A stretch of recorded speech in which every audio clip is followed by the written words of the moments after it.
All right. So today I'm going to cover my opinions on the art that is team building. Now, I don't necessarily have a ton of qualifications, but this is the collection of years of experiences of mine and others, and kind of what I've determined as the collective of a bunch of minds and how people look at team building and how I turned that into my personal approach to team building. Team building is my favorite thing in the whole game by a long shot. I'm a TCG analyst and deck builder for some top end players, top 100 level players. Um, and I look into data and what is the best team available there. And I take a sort of similar approach here in the VGC, and this is going to be my collective thoughts. So, as none of you are asking, not a single person in here, what is the art of team building? So, oh my god. So, first of all, here are going to be the contents. I'm going to talk about what the art of team building even is, why we build teams, and I'm going to go over the first four Pokemon that I use, or think about when I'm building a team. So that's roughly what it's going to be. This is going to go over like maybe a 2 hour period. I'm going to show examples and other stuff as we go, and hopefully this will make it easier for you guys to build teams. So when you think about a question like what is the art of team building, you want to start off by asking the question, what is art? So art I've defined as the conscious use of skill and creativity to express emotions or convey complex ideas. That is a very good way to describe team building. Um, Team building is a skill, but there is no exact right or wrong answer to team building. It is an art. There's a lot of ways you can come to an answer, but it's about using the skills to your disposal and build the best piece you can with your ideas in mind. Intention is the most important part of team building. It's not building around the best meta Pokemon or, finding out what other top players are using. It's about building a team that's right for you and building a team that answers anything that you'll face, and you can kind of tell me, hey, if you're why you have blank, you should be able to respond pretty clearly what the purpose of anything is. Kind of similarly to art, actually. A lot of pieces may be confusing at first, but it's kind of the interpretation of the artist that's the most important piece. So, why do we build teams?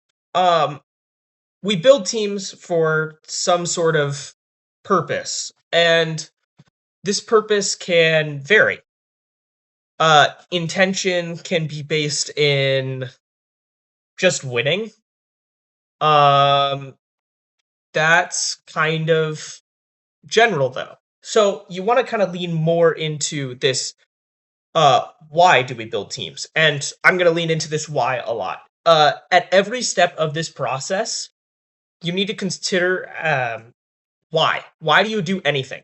If you don't have a specific reason, and I mean ultra specific, like if you're running speed on Garchomp, I don't want to hear, oh, I just want my Garchomp to be fast. You should give me a list of like 5 or more Pokemon that is specifically built to outspeed. Um, that's how important that why factor is. If you know why, you know the exact purpose of a Pokemon and the exact interactions into other Pokemon, and will help you be a significantly better team builder. It's just that intention, right? If you keep asking yourself why, you can really lean into being super intentional with all of your decisions and not even be general about it. Which is the most important part. Um, and intention gets specific when you really think about it. So let's say my goal was to win. That's way too broad. Instead of saying my goal is to win, think about what format you're in. Okay, we're playing in Regulation MB. Maybe you just want a ladder team. Ladder is a best of one format. Say you want to grind into champion tier, right? So now your intention of your team is to win in a best of one closed team sheet ladder, and are attempting to make it to champion tier.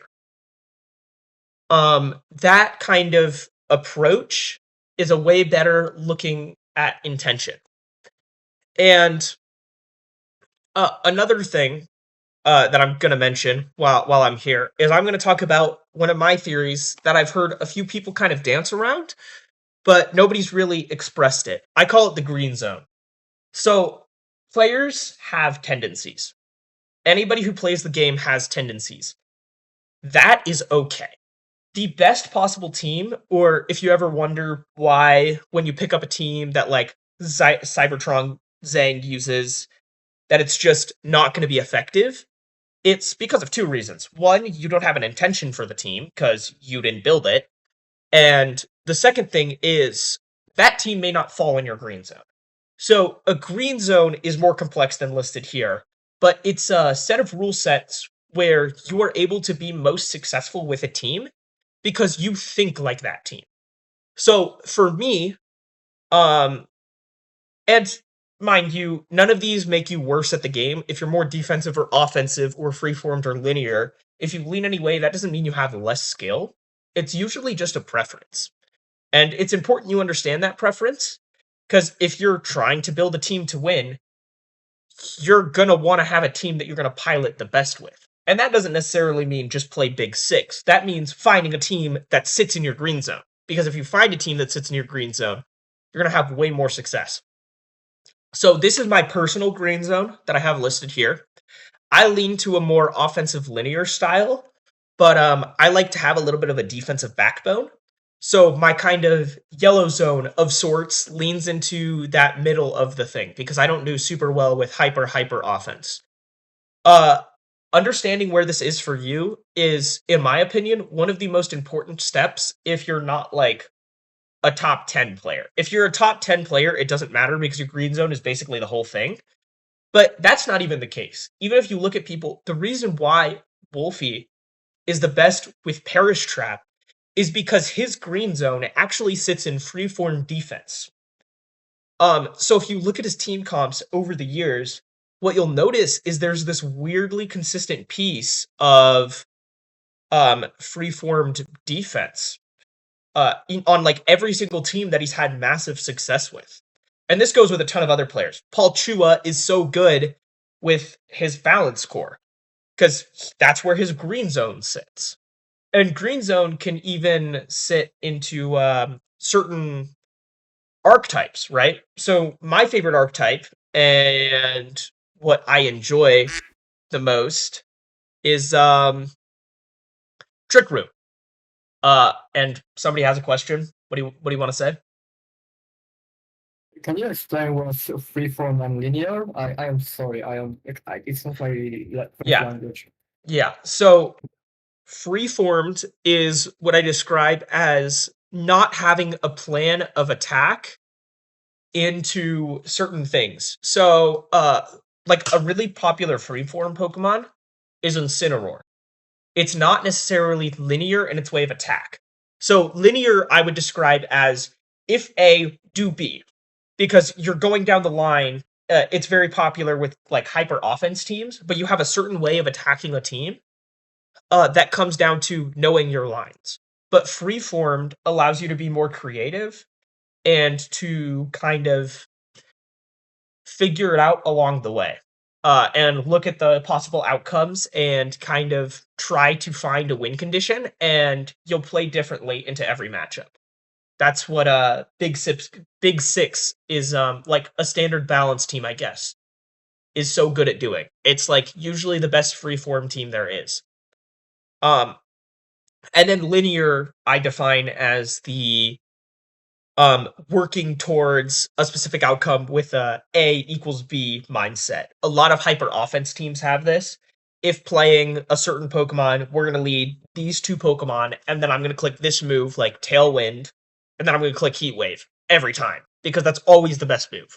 That is a more linear way of thinking into a matchup, and that comes to knowing what your opponent leads and like knowing your stuff essentially. Freeformed, you don't have to know as much, but it's harder to pilot. Linear, you have to know more, but it's easier to pilot. And then defensive and offensive, uh, pretty self-explanatory. How quickly are you winning the game? Defensive teams usually lean more freeformed, and offensive teams usually lean more linear, just because the offensive games go faster. Um, and just understanding this green zone is super duper important. I recommend looking at a lot of your teams and trying to place consistencies among them. So if you notice you're using Trick Room a lot, or if you're using offensive Pokemon, or if you're using Incineroar, try to find the Pokemon that you're using and your playstyle that you're using, and use that to dictate your green zone. And that'll help you find what you pilot best, because usually those are the teams that you have the most fun with, and that's why you were drawn to them in the first place. Because winning is fun, you know, kind of a not so crazy idea. um, so here's kind of the team building roadmap. I'm gonna go a little bit deeper into these, but just the first four at this point. So you're kind of want to find your first Pokemon, which is deciding what you want to build around and the best way to use that Pokemon. And then the second step is to figure out who's the best pair and what's going to be the scariest with it. The third is about fixing the weaknesses. Um, the fourth is about kind of synergy. The fifth and sixth is fixing your issues with your team, whether that's not enough offense, defense, a certain Pokemon, a certain playstyle. There's a lot of things that a fifth and sixth Pokemon can do.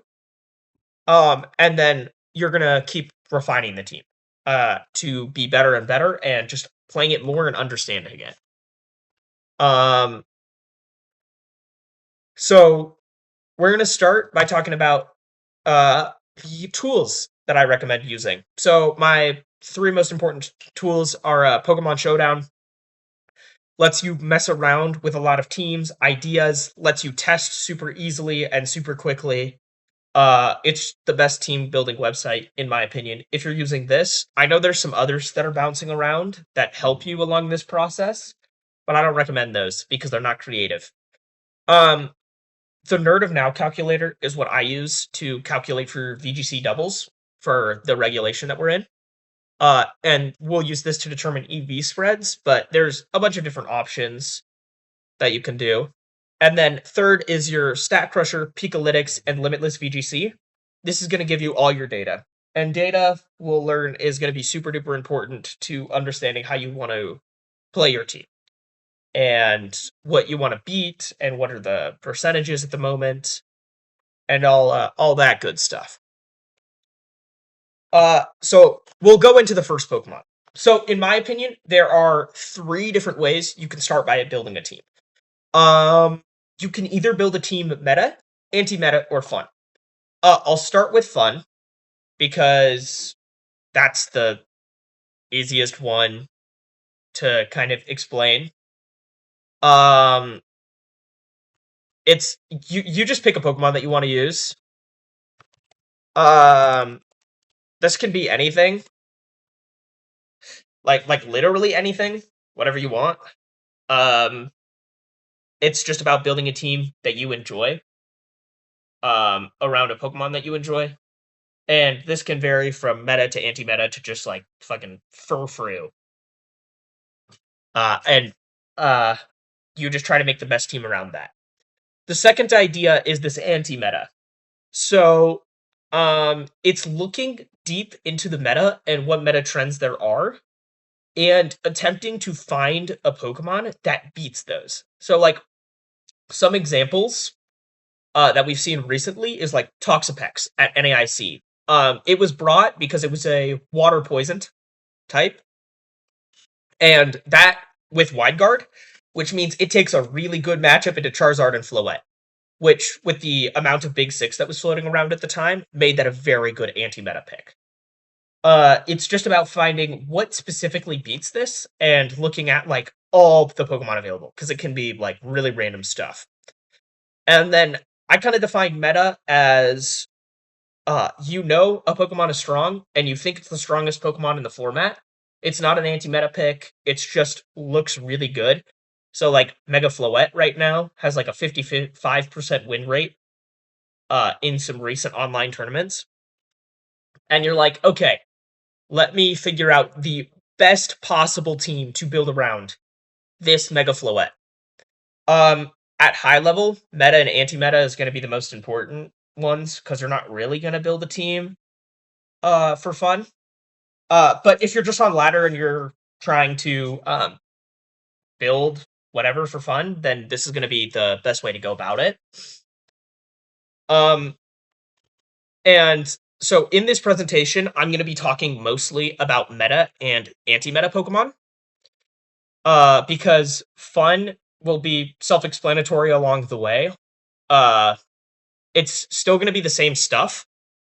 You're going to take the same process, but if you're building a team for a tournament and really to win, meta and anti-meta are going to be the most important ones to learn how to do well. So that's where we'll go with those. So, people, what do you want to start with? I'm going to be building a team with you guys as we're on the way. So, I want to hear what a group consensus is for a meta. Like, let's start with the meta Pokemon because that's probably easiest. To do. We can do one for meta, anti-meta, and fun. Um, so, I know that one guy was talking about it. I kind of want to do this one because I think this is interesting and we haven't seen it. Metagross is a meta Pokemon right now that I think is being underutilized, and I think it's super duper strong. So Thank you, Will. we're gonna talk a little bit about how I think about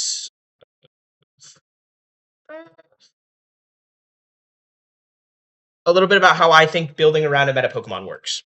So you're gonna just go into your team builder here, and then you're just gonna find the Pokemon. So we're gonna look at Metagross here. We are noting everything. The biggest trap for players is when they build a team, they get a really closed-minded idea. So in this case, we're going to think about every possibility and the strongest way we can use this Pokemon. So in here, I'm going to talk about the steps that I do for building a Pokemon optimized for battle. So the first step that you want to do is find what role this Pokemon is fitting on this team. If you don't know what it's trying to do, then you shouldn't even be using it. You should be finding the most optimal way to use it in that role. And this can be a variety of ways. And then for that role that you've decided, you have to find the 4 best moves, items, and abilities that you possibly can for doing what it needs to do. And then after you have that, we're going to go into the calculator and determine the best way this Pokemon can be used with the current meta statistics. And that's going to be the process that we use for pretty much all these Pokemon. So if we look here, I'm looking at the abilities outside of Tough Claws. We know what Tough Claws does. It gives 1.3 to attacks that make contact. And then we're going to look at some of the stats that we have here. It has really good bulk. It has a nice speed tier. And it has like quite good attack and defense. So there's a couple routes that we can take this to be built. We can build this with Tough Claws and its high attack in mind is going to be one of the best ways to use it. And to take advantage of that, we have moves that make contact, that are physical, that are going to hit really hard. And we're going to use this as a sort of balance attacker because it's not a hyper offense, right? It's kind of in that if we go back to the green zone, in the middle of things, in terms of megas, as it's pretty flexible. You can use it in a lot of ways. Part of the reason why it's been so successful on like other balanced teams in the past is because this is arguably the best balanced mega we've ever had. That and like Mega Salamence are both really, really good in balanced formats. So we can dictate here, but we can build speed up, or we can leave it and then run it in Tailwind. We can bulk it up to make it take a ton of hits, or we can just send its attack through the roof and just let it be super offensive. So then we're going to look at some of the moves. since we're probably not running it special because of all the benefit that it has of being run physical, we're just going to start by taking a look at some of these physical moves that it has access to and think about them roughly in terms of meta. So, like when I see this, body press is interesting if you want to run this as a more defensive mega, or brick break, considering that there's a lot of screens going around because of Grimmsnarl. This can be an effective screens remover, but there's arguably a more efficient screens remover in Psychic Fangs. And that could be a big benefit for Metagross. It's contact, it's 100% accuracy, it has high power, it's stab, and it destroys screens. So it's really efficient. So, like, immediately I'm thinking Psychic Fangs looks really strong into this format. Then I see Bullet Punch as something that's interesting. If we're running a little bit of a slower build and we feel like we're going to need to outspeed some things sometimes, we could run Bullet Punch, which is going to obviously hit really hard off that attack stat if you run it with a high attack, and can make it so you don't need to invest in speed as much. But there are other options, right? Then I look at other stab moves, right? We have Iron Head, Meteor Mash. This is the kind of thing that I wait until the calculator to look for, because I want to see, okay, what is the advantage of running Meteor Mash over Iron Head? Because it does have that 10 more power, which can be super important if you just need a 10% boost to your damage, because you can't run a metal coat on a Mega Metagross. Or if you can just run Iron Head and take all the KOs you care about anyways and not have to risk the accuracy. They both have pretty decent secondary effects. And then I see a lot of really cool coverage. It gets stuff like Thunder Punch, Shadow Claw, Rock Slide. You can run it with Aerial Ace if you really want to. You can run it with Ice Punch. If you're really worried about getting Intimidate cycled, you can then run the Body Press in that slot. But for most cases, when you're running a balanced attacker, you just want to really lean into its stabs and then pick another move that you can run with it, and usually a protect, but we can talk about that. I mean, to be honest, you could probably run Explosion in the third set if you can find a valid reason and situation. Like, it's all about having intention. You can make almost anything work if you give it a reason to make it work. But I also think it's worth looking at the other category of status moves. Because, you may want to set up, but we'll see what it is. So I see agility for speed, iron defense. I'm seeing screens, stealth rock, and like cosmic power. So it doesn't really get offensive setup moves, but it gets pretty good defensive setup moves.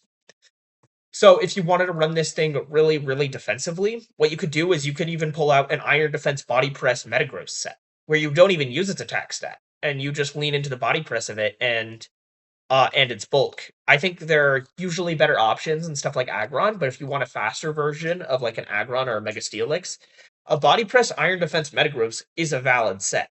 But once again, it's about proving that that there's intention behind. So when I'm taking this Pokemon, I'm gonna go to my calculator first. And I'm just gonna get this Pokemon in. I'm gonna switch it to Mega because I'm probably planning on Megaing most of the time. And I'm adding nothing except moves that I want to try out. So like, let's just take a standard set, but you don't have to.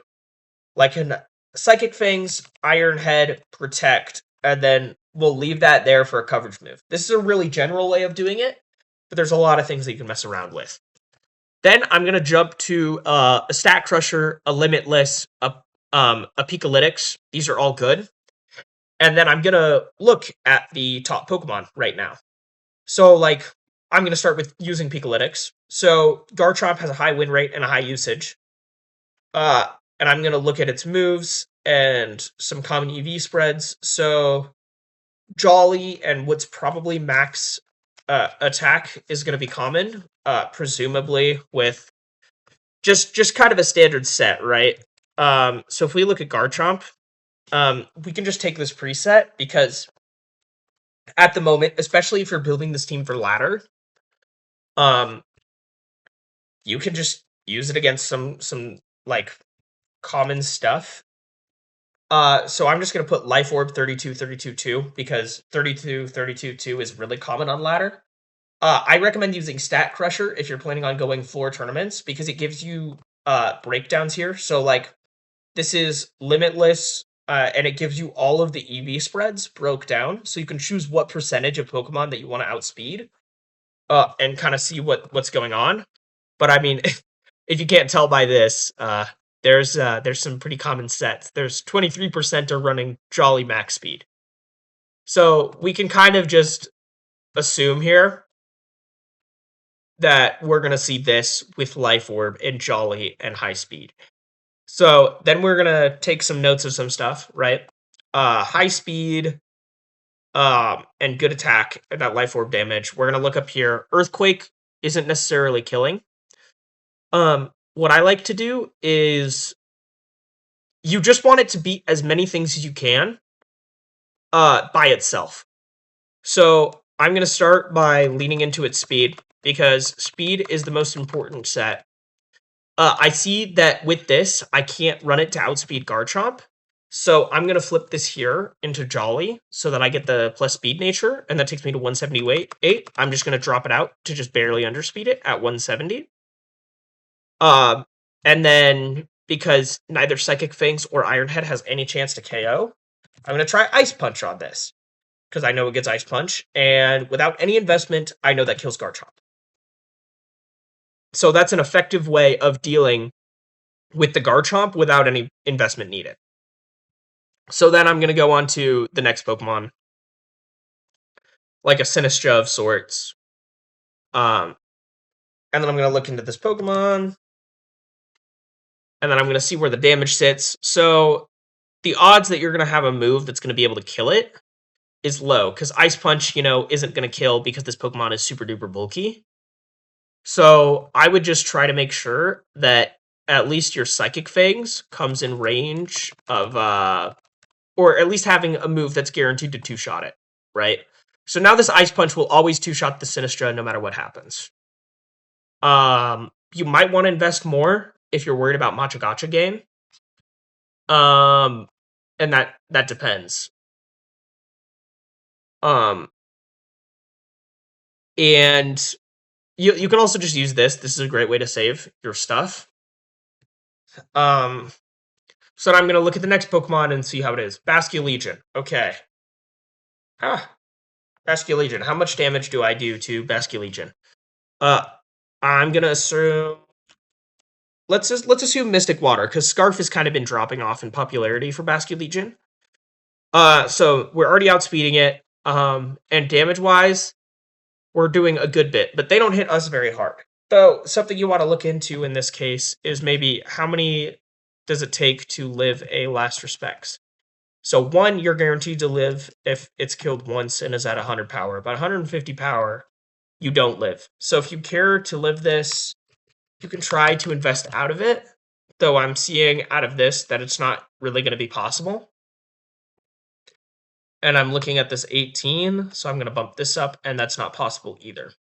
So at this point, I kind of just note that I can't really take care of Basculegion without it being like a huge threat to my team, because it's going to hit my Metagross really, really hard, and my Metagross isn't going to be able to hit it back for any damage.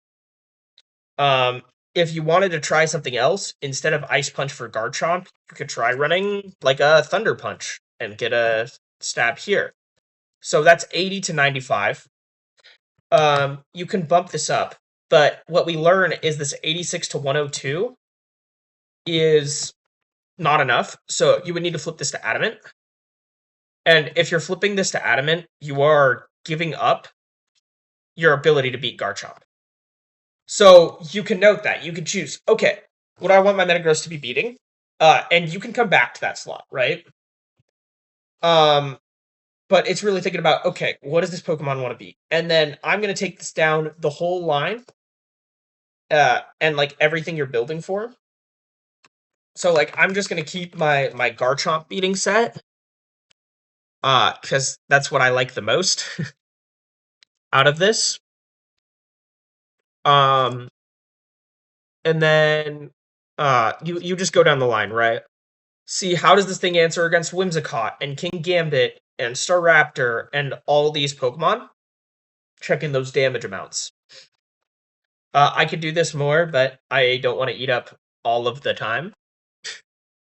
So I'm just gonna say the set that I kind of came up with is this Psychic Fangs Iron Head Ice Punch set where we're running 18 attack,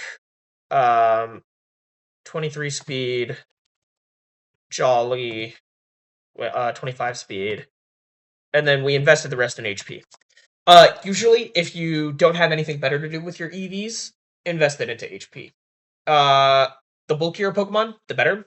And it's the thing that's most inconsistent, right? If you get hit with a fake out, it can ruin your numbers a little bit. So more HP is always better. So once I've done this, if you want to make sure this is like really ready, do 25 of the top meta Pokemon.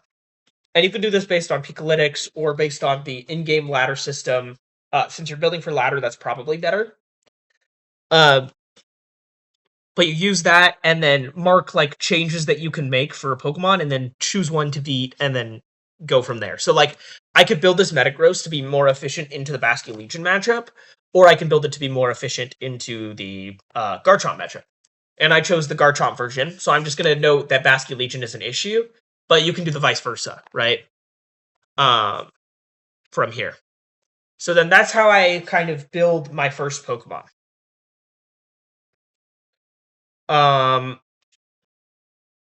So then I'm going to kind of go into this second Pokemon now. The most important thing for the second Pokemon to do is it wants to shore up the common weaknesses of the Pokemon. But this is dependent. And then lean into the strengths of the Pokemon. In most cases, you're going to see this Pokemon be a support Pokemon. Farigiraf, Whimsicott, Mousehold, redirection and speed control is going to be your two most common partner Pokemon. And this can be vice versa, right? So if you're building a Pokemon around, like, let's say you're building for fun and you want to build a support Pokemon. For example, you really want to play with Mousehold and you want to run it as a support with the Super Fang Follow Me set. Then this second step, rather than finding a support Pokemon, you want to find the Pokemon that is best offensive with Mousehold. So an example of that development would be like an Annihilate. Its use of Beat Up and its redirection and Friend Guard is all super duper strong on that Annihilate. So that kind of depends on what your first Pokemon is, but the second Pokemon, you want it to be a pair. Always, this should be the case. If they do not see these two as your two strongest Pokemon, and they are scared to lead into it, it is probably not good.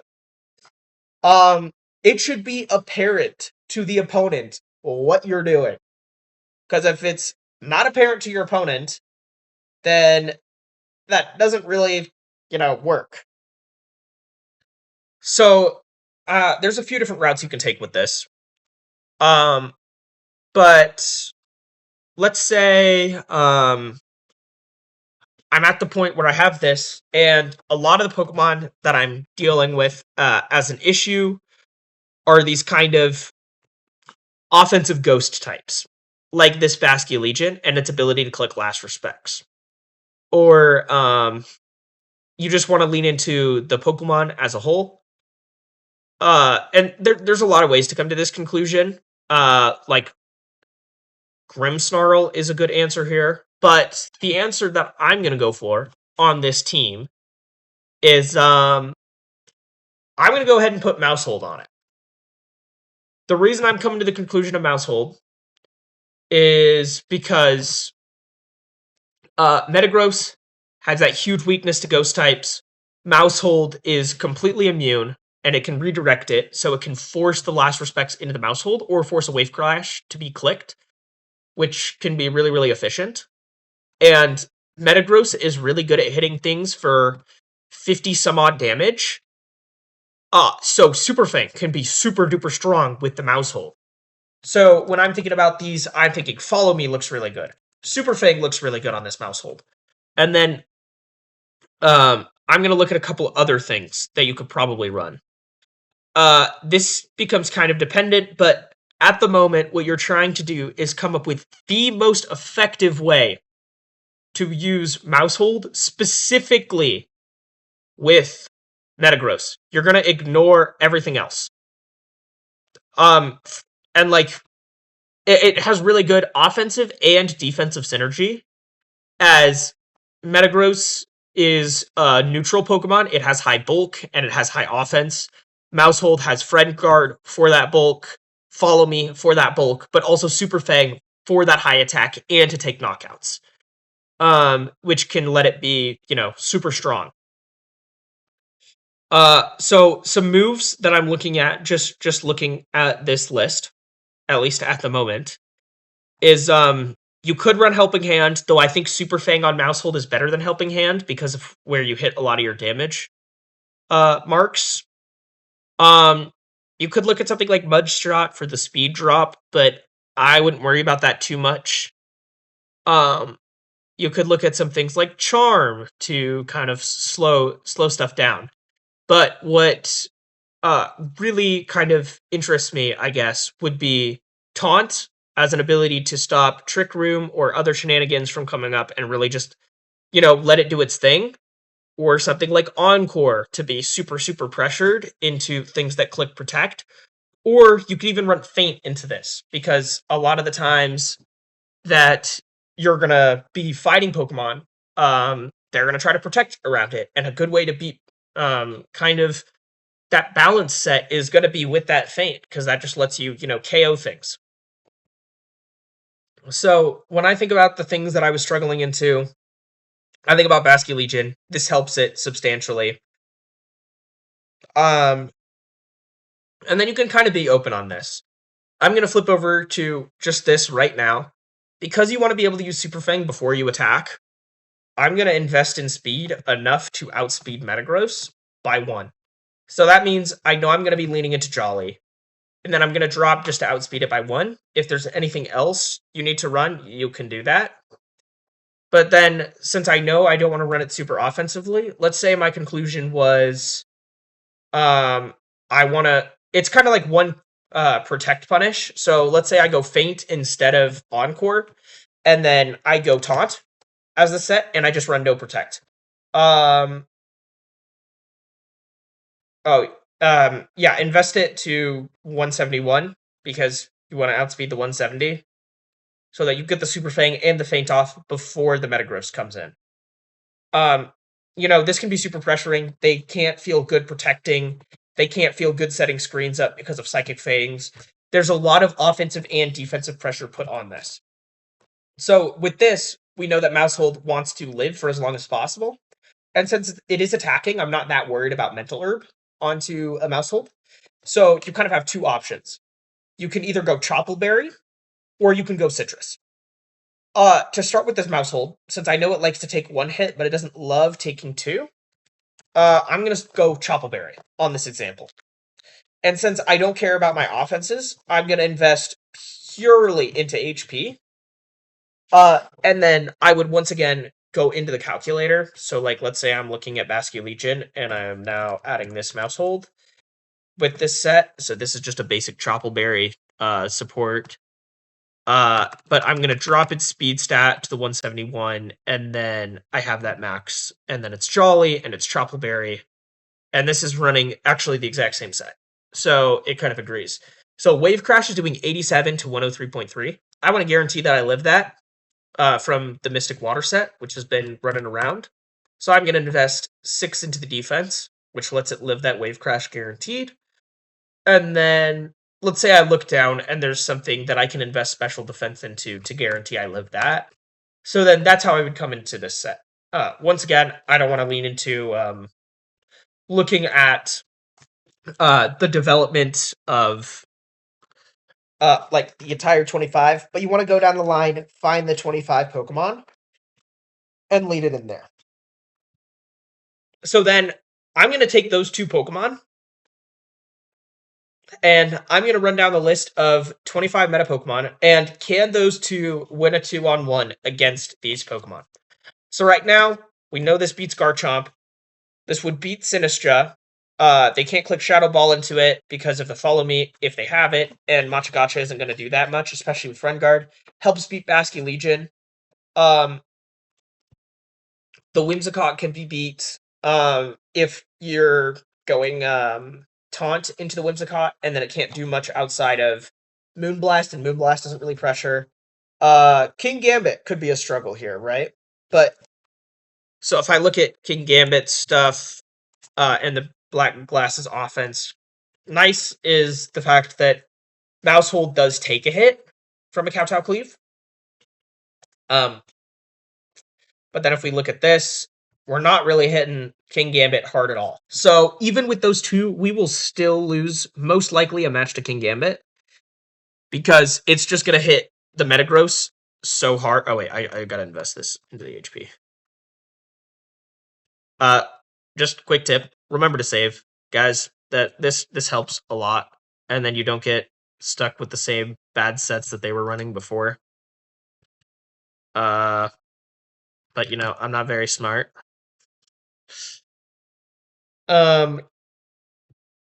So King Gambit is an issue for this team, and then like we can take a look at Staraptor right now.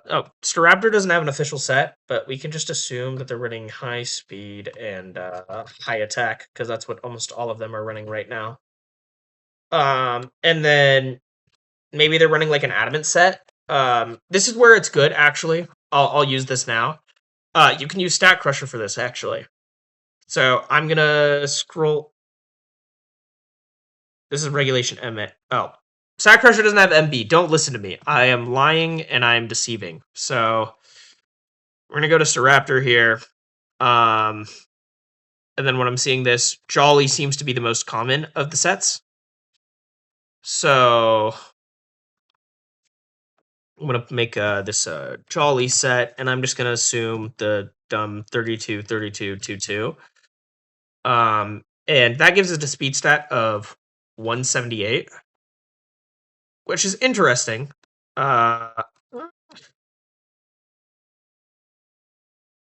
So at best, you can only speed tie it with Metagross. A rule of thumb: if you're speed tying, don't invest. If you're rolling at like a 50-50, also don't invest there. You don't want to take risks like that. That's an obscene amount of gambling to build your Pokemon for. Just know that you take a loss into that. That's much. It's a much smarter approach. So if this is Mega Staraptor and they're clicking Close Combat or Brave Bird, which will probably be a lot of situations. And then like Protect or whatever because they're running like Roost. So Psychic Fang's one-shots unless they get the defense boost, which it almost one-shots, which is nice, but not quite. Could you invest into that? No. So like that'd be more investing, right? You'd have already figured this out by now. But the nice thing is Choppleberry lets you live a close combat from a Staraptor, and the same with Brave Bird. They do actually the exact same amount of damage, which is kind of crazy. What you could do into that matchup is you can click Super Fang and then Psychic Fangs into the Staraptor, and then he would be dead. And close combat's going to do a little bit to Mousehold, but you know, whatever. And you can also calculate this with Friend Guard in mind. He's not touching Metagross like at all, so you're super duper strong here. And then Incineroar once again. Metagross doesn't really have a good way of hitting Incineroar. You have the clear body, which does help on the Metagross, but Mousehold doesn't have a super effective way of taking it out, and if they start lowering you once you Mega, that's not great. So I consider Incineroar an issue, at least with this certain comp. And then let's see, let's go down the line. Charizard. Let's see what the calcs on Charizard looks like with the Mega Y. So you will outspeed it with both of your Pokemon, but it does one shot your mouse hold, and Heat Wave with Friend Guard is a roll in your favor, but still not good that you're taking that roll. But you can click Psychic Fangs and Super Fang to kill it. You just have to note that if they get Tailwind up, then you're in a really poor position. Because if they have that Tailwind, they are going to outspeed you, and if it gets a, per se, Weather Ball into your Metagross, even with Friend Guard, that's never going to live. Which isn't great. So then if we look at some other stuff here, we have Raichu. I don't think Raichu sets are saved on this either. But essentially, you're going to go down the line, and you're going to find the Pokemon that you feel like you struggle into significantly. So, like, Archaludon would probably not be very great with this composition. So I'd write that down. And then I notice a pattern from this take, right? I see the Pokemon that this team struggles with the most is King Gambit, Incineroar, and Archaludon. And I know that I have the Ice Punch, and I know that I have the speed stat at where it is, but I can tell that I can beat all these three with coverage. And that coverage is high horsepower. So, wait, does it get high horsepower? It gets one of the ground moves. Hold up, give me a second. Not Earthquake, I'm not that crazy. Gets Stomping Tantrum. So instead of running Ice Punch, you can look at running the Stomping Tantrum on this Metagross set. And then you can recalculate that because, you found that pattern of where you struggle. So Stomping Tantrum is doing 47 to 56 in the King Gambit, so you can de-invest a little bit into HP and invest into attack a little bit more to guarantee that KO with the common set. All right, come on. So you could run there.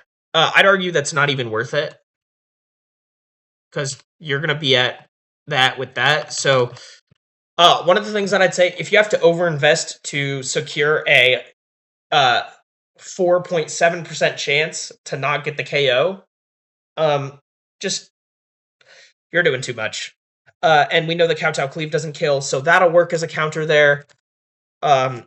Into Incineroar, Stomping Tantrum isn't doing a ton, so I'd still mark Incineroar as an issue. But now we have the what's his name? Garchomp is going to be an issue again. And then we can look at Archaludon. And he's not going to kill Metagross with an Electro Shot. And Stomping Tantrum is doing half. What you can do in this case is you would have to go like Super Fang and then oh, it reset it. My bad. High horsepower. I think this was.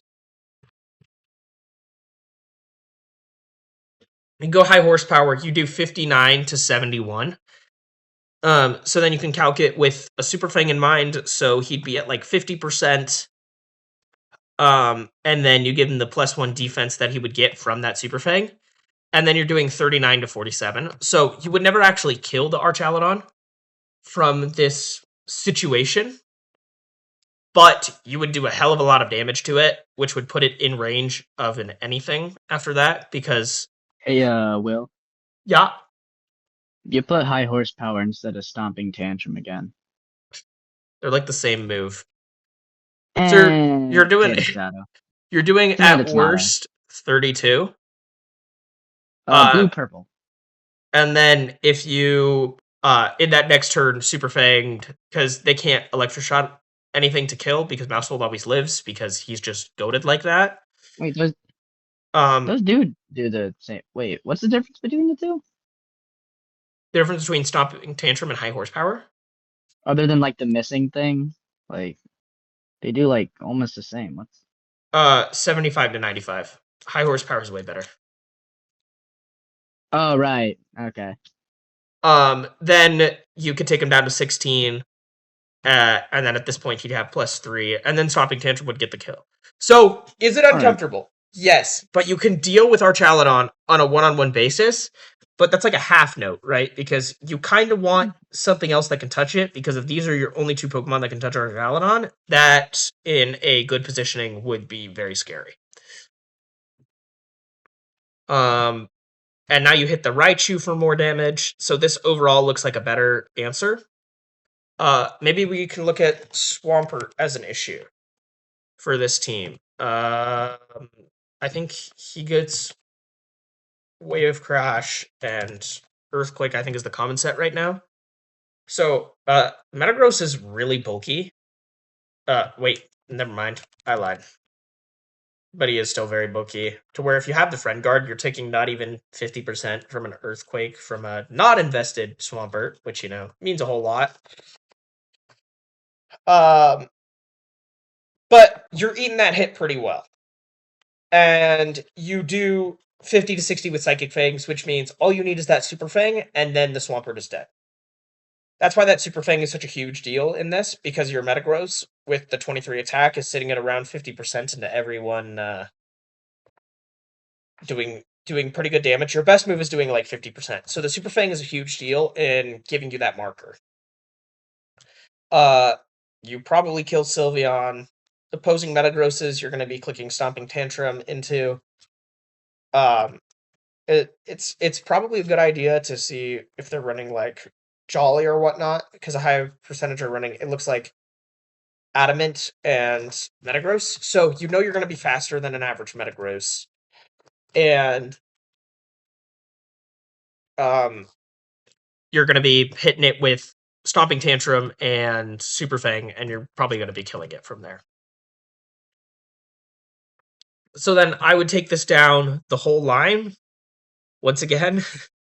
So like even if you look at stuff like Floette, you're probably blowing Floette out of the water. With Ironhead, yeah. And the advantage of a situation like this is now you can use Feint. So this can't even get around it, and then you just blow the Floette off the map. Which, is super strong. So that's going to give me that. I'm going to see if I can find anything else that could be an issue. You can redirect Annihilate, but that can be scary. But I don't see anything else doing crazy things.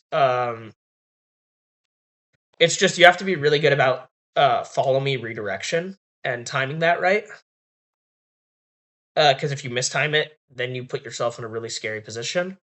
And if you want to get a couple more things that this thing is going to lose to, it's going to lose to Torkoal in Trick Room, and it's going to use to Delphox clicking Heat Wave.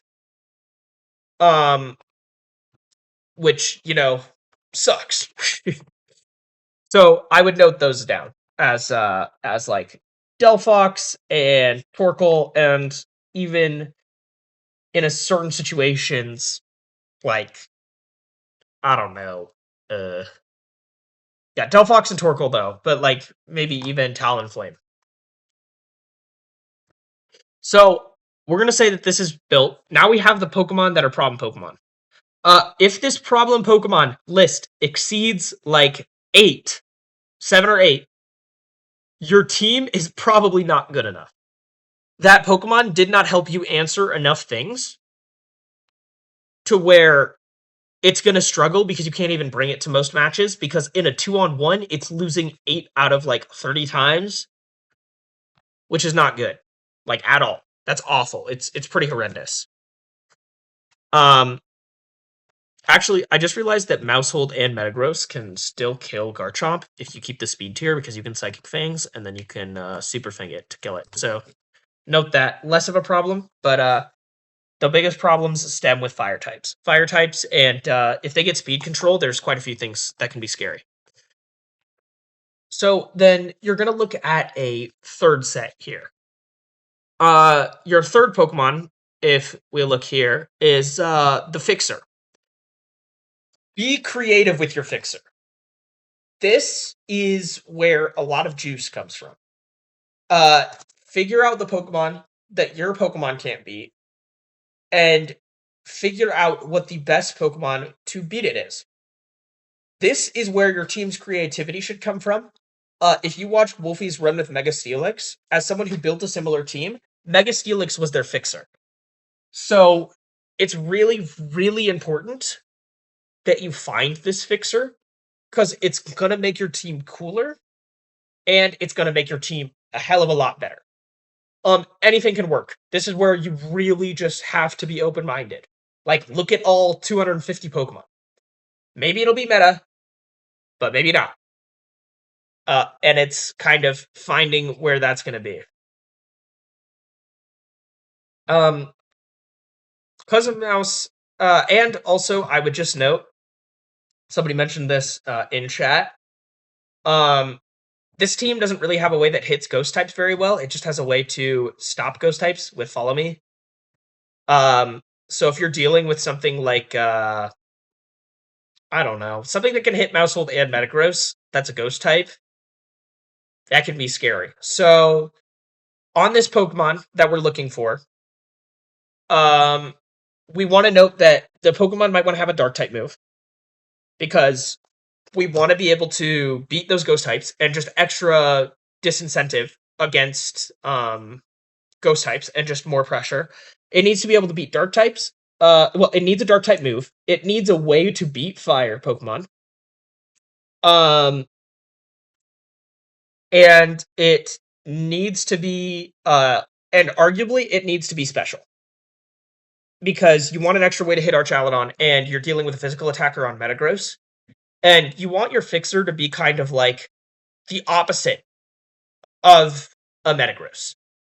And this needs to be able to take advantage of, like, since Metagross is balanced, I would want to look at this as probably something that could go into a balance court, especially if you're thinking in terms of balance. So dark beats fire, special, balance type. And then we want this to probably have some form of speed control, because right now this team is struggling to deal with any form of speed control. So I'm just going to start by saying, I want this stab on this dark type. I probably want this Pokemon to be more offensive, so that I can pair with the Mousehold. This is probably pairing with the Mousehold, but it doesn't have to. This can lean either to be more defensive or more offensive. I think of balance in mind, and because I know it needs to beat fire types, I'll just keep that in mind, and then I'm going to sort by special attack. Since I have my Mega Pokemon, I'm not going to look at Houndoom, I'm not going to look at Greninja. But then I see a couple top answers. Hydreigon is here. Hydreigon takes a resist to fire types. We can run coverage for it, such as Earth Power. And then you have your Dark type moves to help threaten those Ghost types. But I'm not going to be short-minded, so I'm going to see, is there another answer? We could run Flash Fire Houndoom on this team. Flash Fire Houndoom would eat the fire type moves. It has dark type moves, and it has a pretty decent special attack.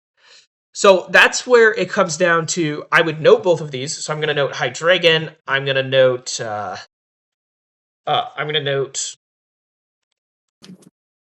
dark type. Nope, not damp. No, not damp. I'm going to note, where is he? Houndoom. I'm going to see if there's anything else that looks interesting at this point. But it doesn't have to be a special attacker, but it does need to resist fire types. So Samurott could be interesting in this situation, or we could run Greninja. Because those are, going to be things that resist it. Even like a Sharpedo, that's that same thing. The water dark type looks very strong here. Let's see, is there anything else?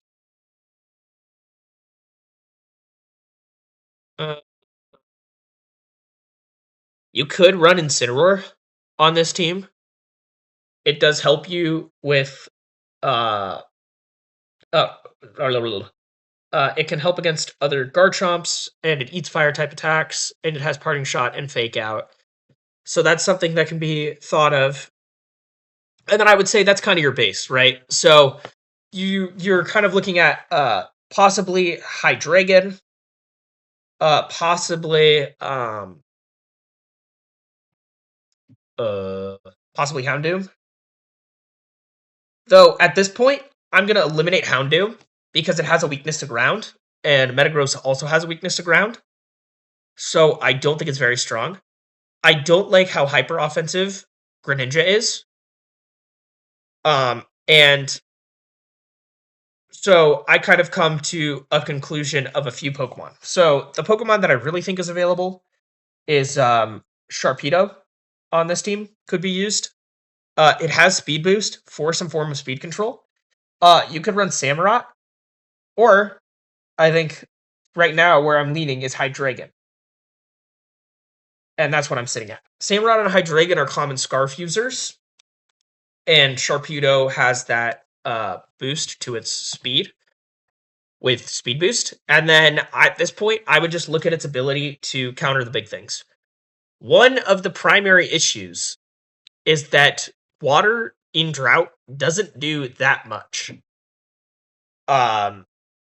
So I do see Icy Wind, which is nice for speed control. I do see stuff like where is it? Crunch on this. You could even run the Megastone on this, though I'm not sure. And it gets Ancient Power, and it has no chance, right? Does this Sharpedo kill with a no investment Ancient Power on a Charizard? No, it does not kill. So, to be honest, it doesn't do enough for me to justify using Sharpedo. Just because it's never going to do enough damage to where it's going to threaten Charizard to ever go away. And that's like arguably the most important thing that we need to be able to remove. So we need to find an answer for that. So then I'm going to take a look at Samurott here. Samurott Hisui, by the way, if anyone was wondering. But I don't think they were. And then we can look at running like Sharpness, and then does this thing get a rock type move to hit it? Because I don't trust the water moves to hit that hard. I'm not seeing any.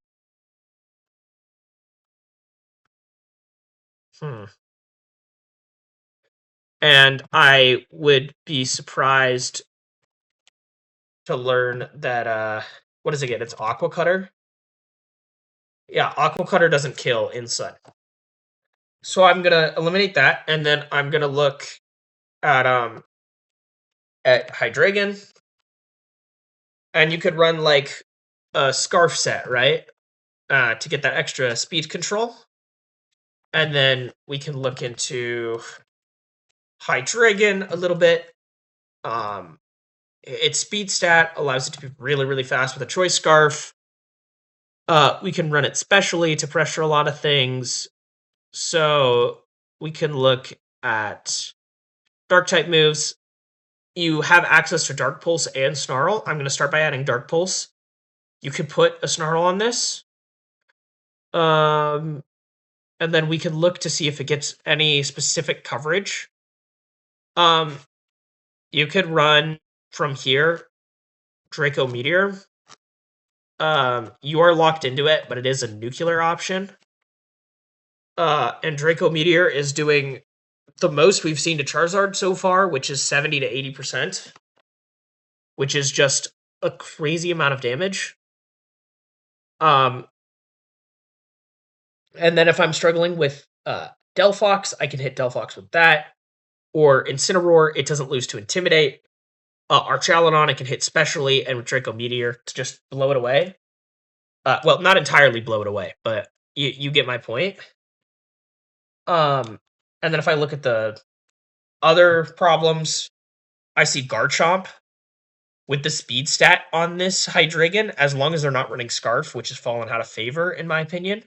This thing can really just blow away Garchomp, really good into Incineroar because it doesn't take damage from either of its stabs, and it can only really be fake outed, but that doesn't even do that much. It takes out Delphox at this point, and it resists Torkoal and Charizard and kills Archaludon with Draco Meteor with a little bit of chip. And if we look at the Torkoal and the Charizard, we can look at running Earth Power for coverage, because that'll help deal pretty sufficient damage to Torkoal. And then this last move, you can run a few different things, but at this point, I would argue for Snarl, just because that really lets it lean into control base. And then you can kind of run it like if you remember those old Miraidon sets where they run Scarf Snarl alongside with their offense. It can really just let it be super duper impressive, especially into this, especially into stuff like Charizard where you can just sit there. So I would, Will. Yeah. What would you think of running Earthquake instead of stopping Tantrum due to Hydreigon having Levitate? Potentially, but I would say no.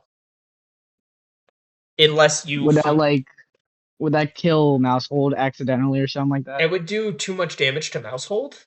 And part of what makes Mousehold really strong is its staying power. Like, it doesn't get one-shot by almost anything with Choppleberry. And it provides Friend Guard coverage. So killing your own Mousehold is disincentivized. Alright. So I would probably avoid it. Though, in testing, if you see that you're getting Hydreigon next to Metagross a lot, and you feel like Earthquake could do a lot with the coverage and the spread move, then there could be an argument for it for sure. Alright. So I would just remove these two. And then, like, let's say I just want to have my Hydreigon outspeed. Like, let's go with Adamant Basculegion, because we still take a little bit of a struggle here. We just want to outspeed it, so that's at 195, or like, what's like Delphox's speed tier? So Delphox is 204. So let's just build this Hydreigon to outspeed that at 205, so that'd be 207 for Hydreigon, and that's going to be outspeeding most things and allowing you to hit them, fairly hard. And then you have that special attack. If you look at some of these calcs, you're not necessarily killing stuff, but it is doing the super duper chip damage, which is, a big deal at taking these to like very low HP. And then if we look at like Incineroar, you hit it with Earth Power pretty hard. And it just can't touch you, like, at all. Or if we look at Torkoal, even if it's sending that eruption your way, you're not even taking 50%, and then you can either Earth Power or you can even Draco Meteor and just go for a roll, but you're doing a ton of damage to it. And then if we look at Charizard, also does nothing to you, and then you can chunk it for 80% and you're outspeeding it. So it's really about getting the chip damage on the field to allow Hydreigon to just start killing things. Or it comes in and it does like 70 to 80% to something, and then it switches out, and then it leads to another Pokemon doing some big damage. Or like, I'm like almost positive. If you're running against a Scarf Chomp, though, with max speed, they'd get to attack first, but Dragon Claw also doesn't kill, and then you respond with a Draco Meteor. So that can answer there, and then you're doing heavy damage to Archaludon. Archaludon kills you, but you also do 82 to 97 with Draco Meteor, so you just need to touch Archaludon beforehand, or 77 to 91 with Earth Power. Which is, like, huge levels of damage. This Hydreigon needs to be getting some HP investment.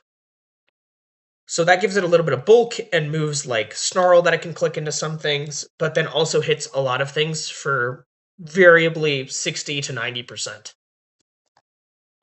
Which allows it to be a really effective Pokemon. So that's the fixer. It's really good, bulky. It's good into kind of balance cores as a Pokemon. Well, no, it would not kill with a Snarl. Bower. Berber. Hey, Will, Yeah. bit of a little bit of a question, kind of question. But while you were team building your own thing, I'm kind of just also doing my own thing on the side. And the Mhm. fixer that I saw, which I kind of want your opinion on, was Scarf Goldango with Shadow Ball, Power Gem, and Dazzling Gleam. I want to know if you have any opinions on that. It's hard to know because I don't know the rest of your team. But Basically the same as yours, except Goldango instead of Hydreigon. so here's where I would push back. Mhm. And you can give me your thoughts on this. So here's the issue. It doesn't Okay. fix the problems that Metagross deals with. Because you're right, it does have Power Gem, but one of the issues that we've kind of mentioned is that if Mhm. they get Tailwind up, this team struggles. What does the Goldengo Hmm. do to a Charizard that has a Tailwind setup? It's just going to die, and that's the same thing with Metagross. And since they take the same weaknesses of Fire and Dark type, and it has Scarf, but it doesn't save you from that Tailwind issue, it doesn't fix you there. Another big benefit of Hydreigon on this team is a reverse synergy. Hydreigon's biggest weakness is fairy types. Metagross is a pretty good Pokemon at removing fairy types. So it will Hmm. scare a lot of fairy types out of a matchup and just let Hydreigon really run away with the game. In that case, uh, what would you think of like running somebody like Whimsicott instead of Mousehold for having your own Tailwind? So that comes down to what I said earlier. Hmm. And that has to do with finding where you feel most comfortable. This team, Ah, if we look at this slide right here, it would be a little bit more on this defensive and freeform side, though not a lot. It's like almost directly in the middle. So understand where you are, and part of that supportive Pokemon, and one of the most important things about the supportive Pokemon is using that supportive Pokemon to move it towards your direction. If you want to run, if you feel comfortable with hyper offense more so, put the Whimsicott on, and then max out its attack, put high speed stat into it, and then just let him run wild. Let him blow up things. And then push the rest of your Pokemon huh. to more offensive Pokemon rather than bulky Pokemon. So that's where that green zone is really important. I'm building in terms of someone whose green zone is right in the middle, but finding your own green zone and knowing where you're most comfortable with, you can build a team backwards. And say, okay, I'm going to pick Metagross because it looks really strong in the meta, and then I'm going to pick a support Pokemon that puts me in the green zone, or at least near your green zone, and then build around that. So yes, Whimsicott is fine. There's a lot of things that are going to be fine for you to play. If you feel super duper comfortable in Trick Room and you think Metagross is just amazing, you can run a minus speed stat Metagross and run Farigiraf. If you don't like Fake Out and you don't like Trick Room, I mean, and you really love Trick Room, like that is also viable. It's about the biggest thing about support, in my opinion, is there's a lot of good supports. Um, and it's about figuring out which play style you prefer. So, like, if you want me to land where a couple of other things are, a little bit of a defensive and linear Pokemon would be like Grimmsnarl. Mousehold is a little more defensive and free-formed. Whimsicott is a super offensive and linear Pokemon. Um, and kind of figuring out where you think those Pokemon fit and where you know your own green zone is can kind of show you your consistency supporter. I Where like see. Sinistra is like super free-formed and like quite defensive. Uh, huh. Um, so that's Okay. how I think about the support Pokemon and how that kind of changes your fixer. And at least in my opinion, most of the time with your three Pokemon, you want an offensive, a defensive, and a support Pokemon. Those are kind of like the three big like tiers that I have. So like Incineroar's a defensive Pokemon, Whimsicott's an offensive Pokemon. Um, like Goldango is an offensive Pokemon. This team gets an exception because Metagross and Hydreigon are both kind of balanced, where they have good offense and good defense, depending on how you play it. So Metagross leans a little more offensive, Hydreigon leans a little more defensive. But having established roles helps you think of how you want to apply the Pokemon in the match better. All right. So that's how I say I think about that. So then I'm gonna take it to step 4 now. Step 4 is the glue of the team. This is arguably the most important Pokemon to the team. This Pokemon should feel real good with all 3 of your other Pokemon.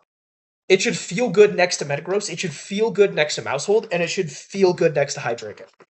If it can feel good against all of those 3, then it's gonna be pretty strong on a team. Like right now, just for an example, I'm gonna go to Limitless, and I'm gonna just take up this winning team, and I'm gonna show you how they kind of thought about this team. So, what they came to the conclusion. So they lean more hyper offense, and they went, "I'm gonna put Charizard on this team, and then I need something that works well as a support with Charizard." And I'm gonna show you something fun here. You don't have to have a support be a support Pokemon. The team's support Pokemon is actually Sylveon, because it helps flip the matchup and gives it super high offensive pressure and super good speed, spread damage. You could either argue that or one of either King Gambit or Basculegion in its ability to win the game endgame after you've chipped stuff. And then its kind of fixer Pokemon was Aerodactyl, able to really take advantage of its Mega and really beat other Charizards, because Charizard and Sylveon struggle into it, so that was their fixer. And then their Pokemon to pull everything together was Garchomp, because its Earthquake next to Charizard and Aerodactyl is so strong, and its ability to click Rock Tomb for speed control on top of the Aerodactyl and Dragon Claw into certain things, along with having Bulk, it can sit next to Sylveon, Charizard, Aerodactyl, and applies crazy offensive pressure with those 3. The way that this team works is it works around Garchomp. Even though the 3 Pokemon seem more specific, the glue of the team is the Garchomp, and it's what makes the team work. And finding that Pokemon is going to be probably the Pokemon that you're up there with bringing the most. And it's got to feel good with everything. A lot of the times, this Pokemon's going to be way more meta than your fixer. So Hydreigon is like, it's not really meta. But I'd be surprised if the Pokemon that you pick for this isn't meta.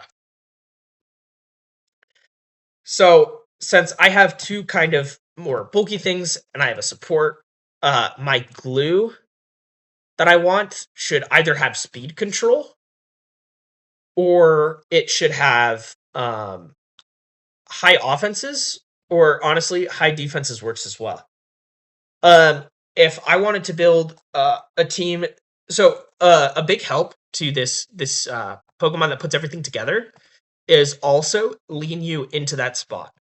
So, let's say we're a little more freeformed and defensive.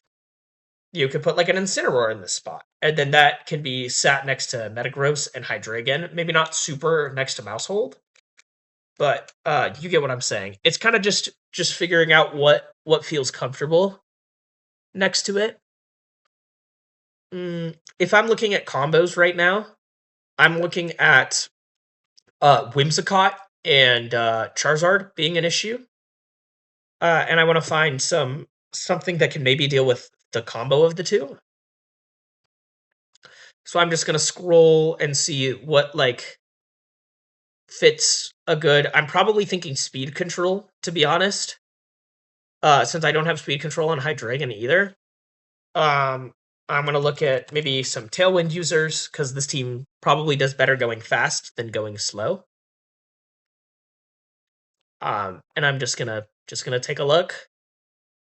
Dragonite could be interesting on this type of team. Cleavor could be interesting on this type of team. Probably wouldn't run Vivian. If you want to play more offensive, you can run Whimsicott on it. But I like playing a little more defensive and a little bit more balanced when I think about this team. So I'm gonna give the Pokemon another answer to some of the Pokemon that this team struggles with. While also, providing a little bit of offensive pressure, and I'm gonna say let's run Multiscale Dragonite. With just a regular like item of sorts. And then in this case, you could make the argument for an Earthquake user on this team. But well, I don't know if I want a Dragonite. Like it's okay to just think about what feels good. Tailwind. What can sit against those two and use that?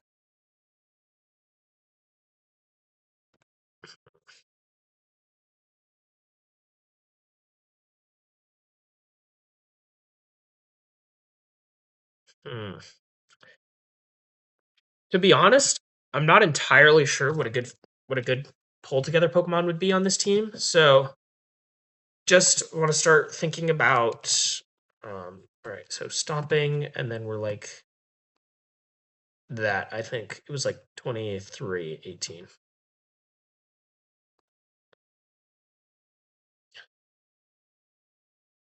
And then the rest of this here, I just messed up my EVs. Honestly, I'm just gonna scroll for a little bit. I kind of am thinking of fake out user because we're running a bit of a balanced team. So it could be nice to have a good fake out user next to it. So when I'm looking at fake out users,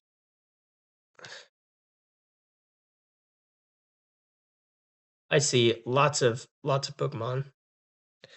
So like I know it's boring. Incineroar is a very good Pokemon here on this type of team, just because it is the balanced demon. It does so much work into everything. But I think Liepard could be interesting here as a pressure Pokemon, but I don't think it's defensive enough. I think it's too much of support, and you're running a little more hyper offense. So the conclusion, however boring it may be, I think Incineroar looks strong. Once again, fends off fire types and ghost types, and is just so strong on this team as just a guy to switch around. Can pair really, really well with Hydreigon. Not quite next to it, but like around it. So you have the option to go fake out, and you have an option to go flare blitz, and then you have the option to go, throat chop, which can also sit next to Hydreigon and get rid of Sylveon doing Sylveon things, and then parting shot. So it helps Metagross do its thing and start chipping stuff down. You can sit it next to Mousehold and honestly just take KOs with Flare Blitz against something.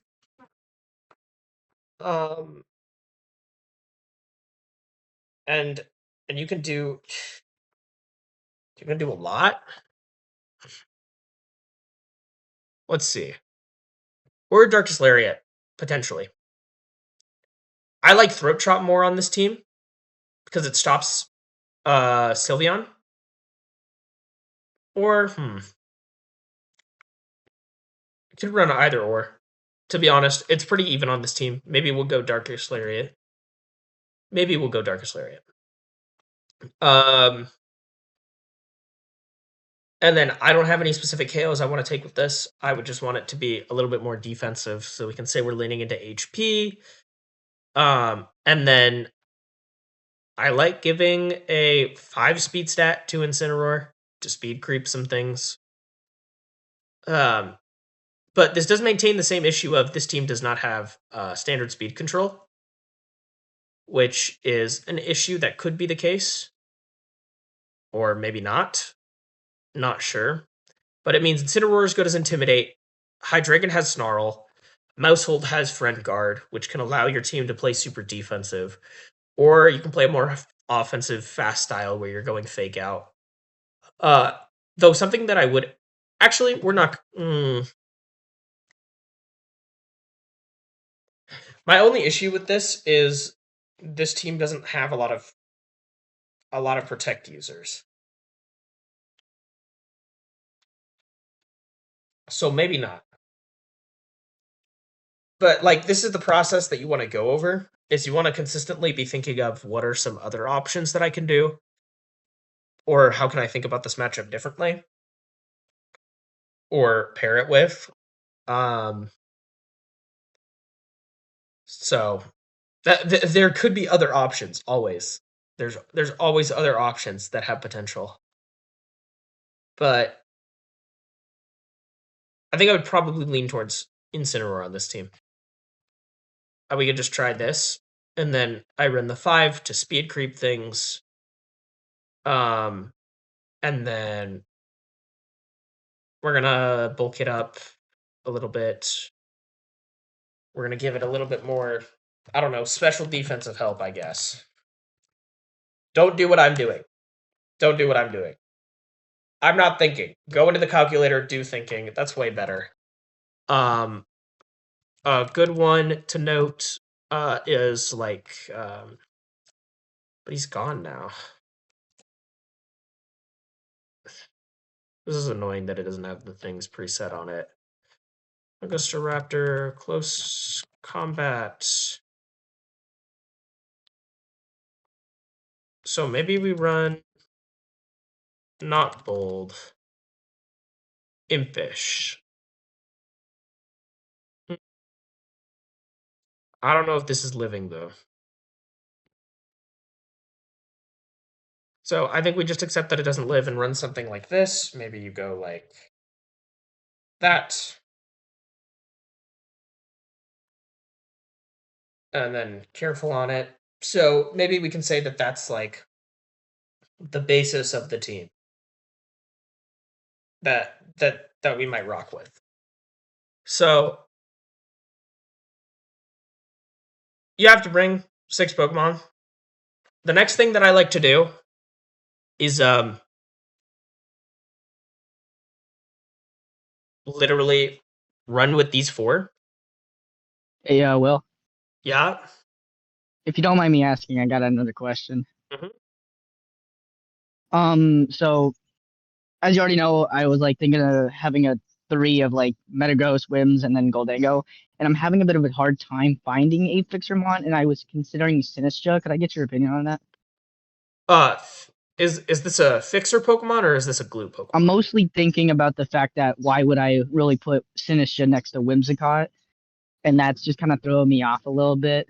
Well, I guess my question that I would ask you is, what is Sinistra doing next to Goldango and Metagross? I think your mic just cut out as you were saying that. Could you repeat that? Oh, yep. What is Sinistra doing for Metagross and for both Metagross and Goldango? And Goldango. What is it? I get its issue with Whimsicott, but what's its? I guess it would mostly just be the same thing Mousehold is doing, as in redirection for the 2 of them. So Plus, it's another ghost type, so I can really just like sit there and be immune to Fake Out without having to worry about that. Oh, and again, So I have an important question for you, that one guy. What is the purpose of this team? Like, I don't mean that in a way that I like. No. Like, what are you doing with this team? What's the purpose of it? Why are you building this team? You should head back inside. Your mic's actually geeking out, and I'm fairly positive it's my Wi-Fi. It is definitely you.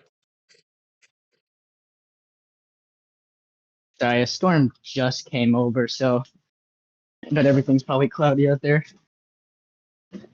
Anyways, So you were saying? yeah, so the question that I would ask is, what is the purpose? Where are you playing best of three or best of one? Are you playing this on Showdown ladder or on like a different ladder? Are you doing this for fun? Are you doing this to test the strategy? Like, give me the most specifics you can about the purpose of this team while ignoring the Pokemon in it. Probably gonna use this on Champions Ladder, so it's gonna be best of one. And I just like Metagross, so I'm really just trying Cut out again. So to, here's bruh. why I think the understanding of what's important is best of one lets you run sauce. Now, this is the type of ring that I would bring to a tournament, like a best of three tournament, because I'm not trying to necessarily hide anything. But if I'm bringing best of one, the benefit of best of one is you can run weird stuff and get away with it. So, ally switch is something that I would mess around with in best of one more often. Interesting. Especially next to something like a Metagross. So a couple Hmm. of things that I'm initially thinking is, you're still taking that big weakness to dark types right now. So I would try to find something that beats the dark types of sorts. So I would try to avoid a couple Yeah, of the Pokemon. the So biggest patch I have for that right now is just Whim's Moonblast and then Dazzling Gleam on the Gold Man. So it probably would not the best solution ever. that's all right. It doesn't have to be necessarily the best solution. It just has to be a solution. And the issue is a lot of Hmm. the Pokemon here are weak to dark. So if you want to go with a more traditional follow me answer, you could run Clefable Wait, Clip. Oh, wait, you're right. because it's going to eat those dark type hits really well, and it also has follow me. And it has stuff like Magic Guard, so you can't even remove it. Or if you wanted to, you can run Unaware, and that can help with the Staraptor Hmm. matchup because it doesn't get boosted damage from its stat changes, and you one shot it with Moonblast because it can't buff its defenses in front of Clefable. Wait, does Unaware apply to its teammates too? No, just this Pokemon. Wait, But then why'd you like, say it can't do it next to Whimsicott? I mean, it still affects Whimsicott, right? Like the defense buffs? uh, yes, but you just put Moonblast on Clefable. Oh, I thought you were implying that like I would just sit there and spam follow me while I just click Moonblast. I'm like, that doesn't make much sense. No, That no, makes a no, lot more not sense though. not necessarily.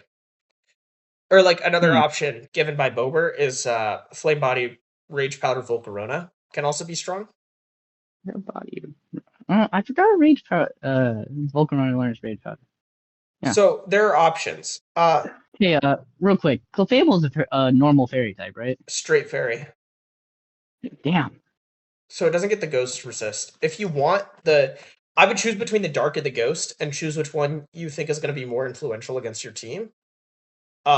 And then run either Mousehold or Clefable. You can run both on the team because you're running a more hyper offensive version, which means instead of Yeah. finding defensive Pokemon, you're finding supportive Pokemon to kind of Hmm. further the offensive strategy. So I think Clefable or Mousehold are both good answers. Volcarona is also a fine answer, but that's if you're specifically looking for redirection. I probably wouldn't go Sinistra because it's Trick Room and you're running Whimsicott and Metagross and it was Scarf Goldengo, right? Yeah. Yeah, so you're kind of crazy if you're going for a Trick Room mode.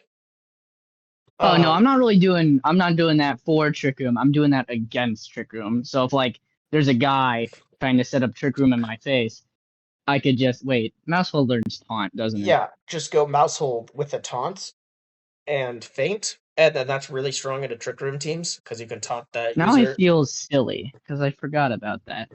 Wow.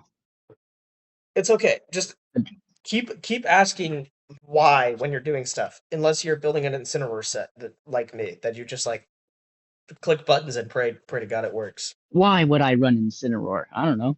Why wouldn't you? Why? Yeah, exactly. Why wouldn't you run Incineroar? So Hmm. then I would take this base, and then here's what I'm gonna do next. I am gonna put the 2 worst Pokemon I can think of. This guy. This guy. And I'm gonna name Bro, them what did my goat not Simipour do? even real. And then I'm going to exclusively give this Pokemon stuffed cheeks with no items. And give it and then give it 1 in its HP and 1 in its special defense. And you're probably like, why are you doing this? It's because you're gonna go run the ladder with 4 Pokemon.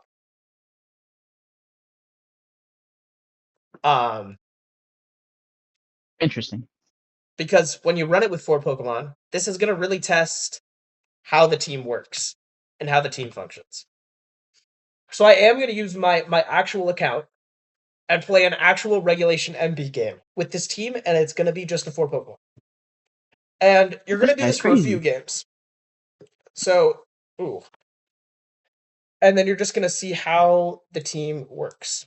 Since this is built for best of 1 champions ladder, but could be both ways. I see this team. I see a lack of Metagross answers.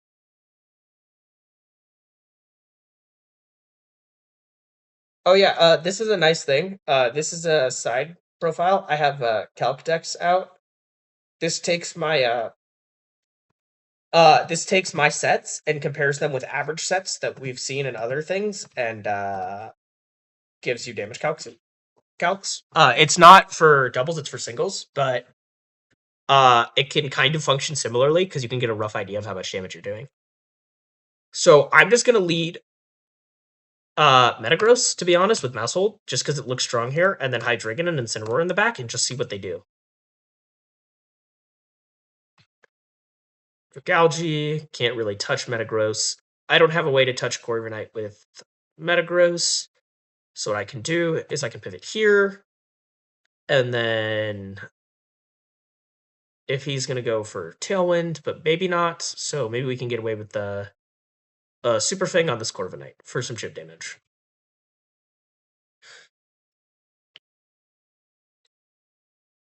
But this is called, I think it's just called Shodex. That's the name of this. It's just an extension that I use. It was for when I did Randbats back in my old days. But you don't need to be doing that. There's Tailwind, Draco, Mousehold lives because Mousehold is just goated like that. And then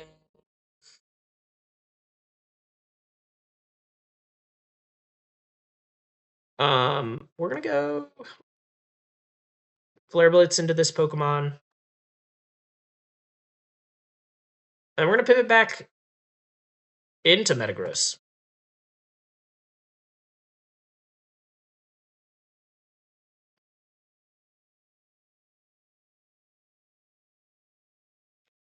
So in this situation, I'm gonna go back into Mousehold. Except I don't think he's running Scarf and Annihilape, so I can take the risk of just going. This is why you do your calcs, guys. So I'm gonna go Annihilate. How much damage am I doing with Psychic Fangs? Enough to kill. Okay. I almost guarantee that my Metagross is gonna be faster than this Annihilate. Oh wait, he has.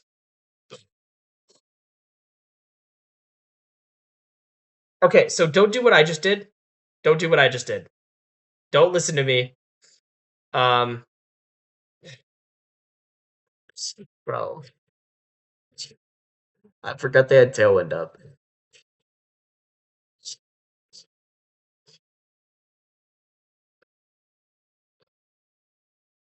It's over, gang.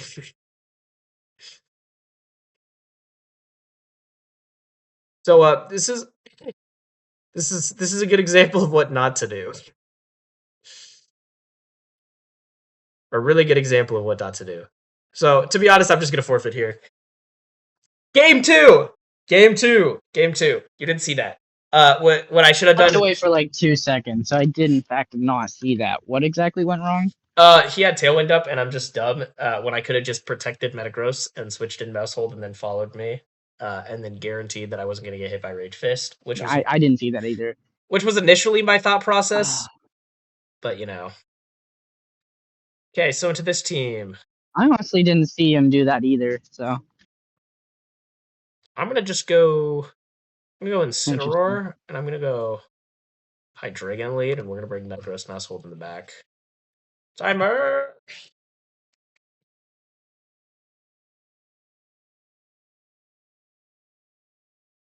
Because Incineroar Hydreigon will really pressure Graph out.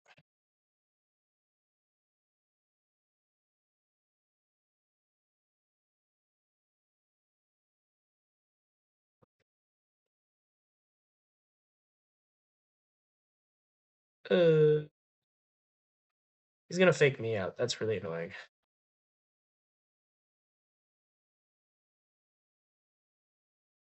I just realized how easy it could have been if I just brought Taunt with the Mouse Hold.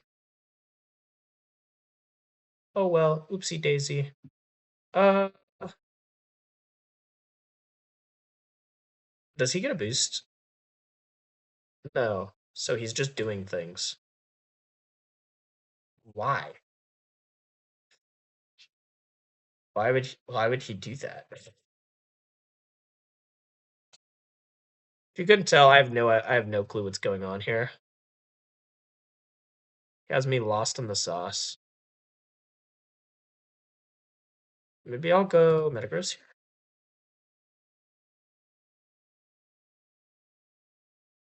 I see. However, your only good user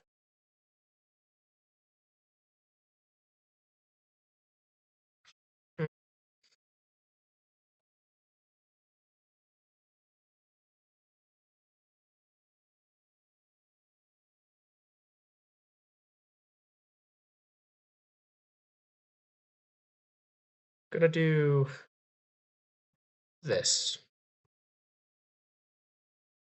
Ah, good pivot. Getting caught.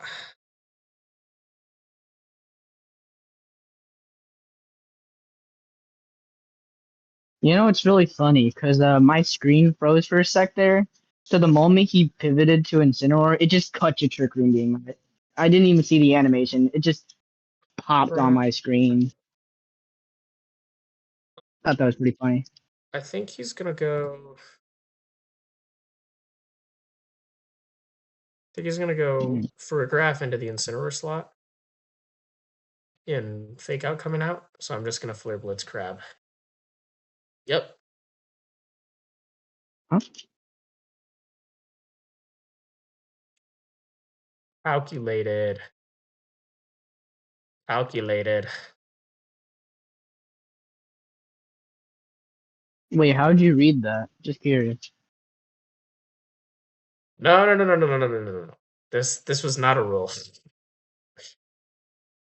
I'm the smartest man ever, and I have never rolled once in my life. Now I will redirect it, and I will Flare Blitz again.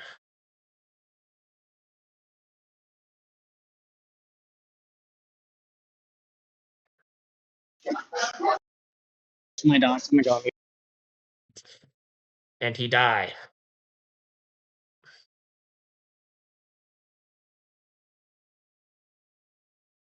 Now I'll protect Metagross, and I will. I don't know.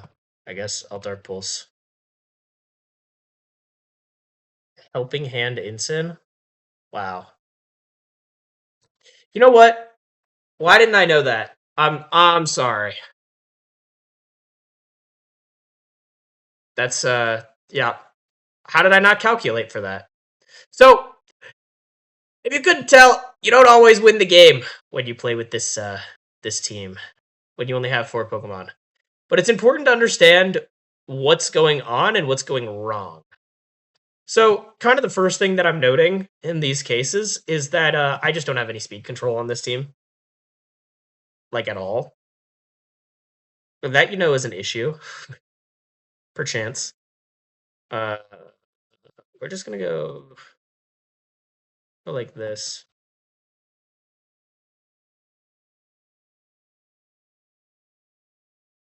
I don't want to hear it, Bober.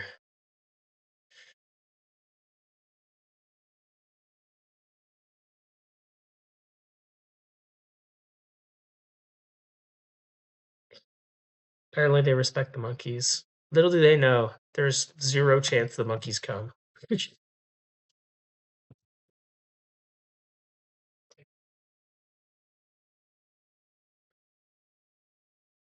So then after this game, we'll talk about one more piece. One more piece of the puzzle. And then the other thing that I note is this team is really weak. So like flying type Pokemon that resists fighting and has Tailwind could be really good here.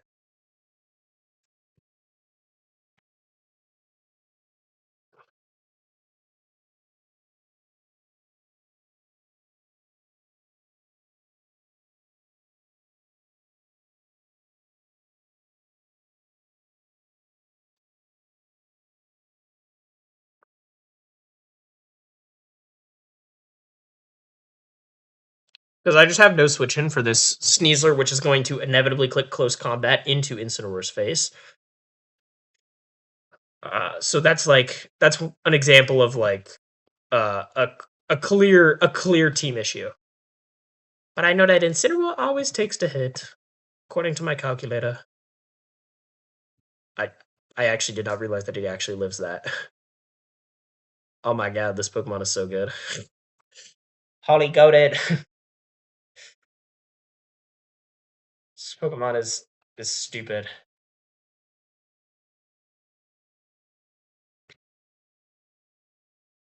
So like initially, I'm gonna go back to that Pokemon that I brought out initially. I think multi-scale Dragonite looks very strong on this team. And just very strong in general. Because its only real weakness is going to be dealing with those ice types, which, Metagross pressures out again. Alright, let's see what they do here. So, you're going to occasionally get wins, and that's probably a good thing.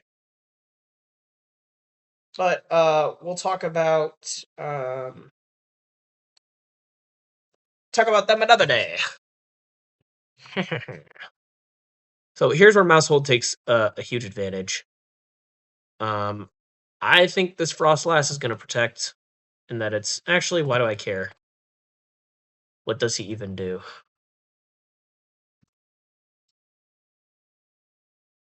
Follow me!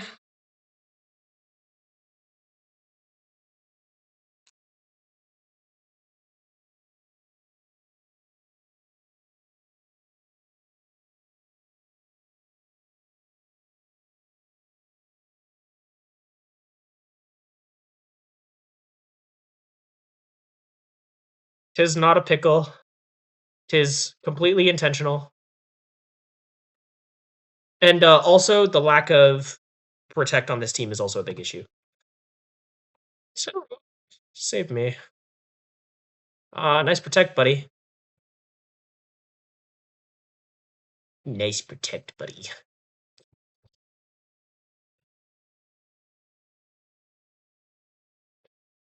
Sometimes shit happens, okay? It's about how you respond.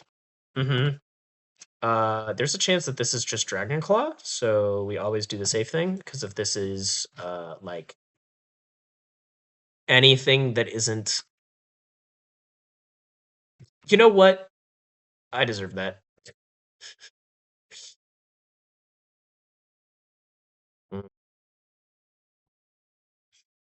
Not that it's a skill issue, I just lost this game entirely because, No, not a skill issue at all. This could never be a skill issue. Alright, well, there is things we have learned from this. There is not protect, there is no speed control, and the team lacks speed control, the team lacks protect, the team lacks a little bit of pivot, and this team lacks a fighting resist. Saved by Dragonite. But we'll go into that Next time, I think. The next time.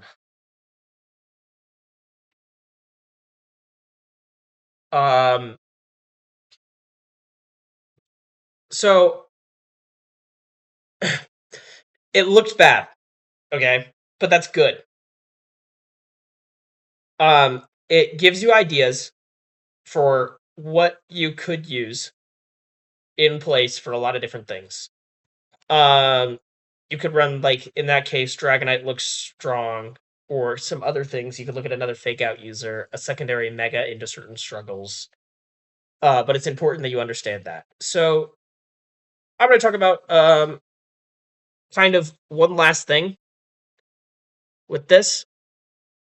Passers, if anyone's ever used this thing is nutty. It's so strong at you kind of just copy and paste your team into where do you copy and paste your team again? I don't know what I'm doing. You just like copy your team into, I think it was the homepage. Yeah, the Poke paste here. So like, let's say I wanted to get data for just these 4, but you can use it when you're using 3. So I'm gonna just take this team and I'm gonna throw it in here. Oh wait, don't listen to me.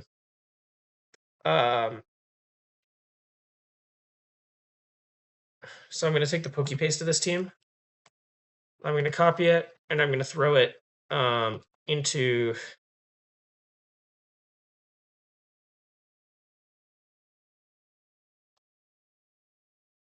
we're gonna load that, and then my showdown name is gonna go here. And then this allows you to literally just throw in a game, and then it will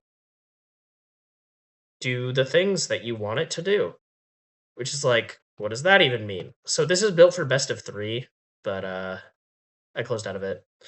One more match. This is for science. Oh shit. Probably gonna lose.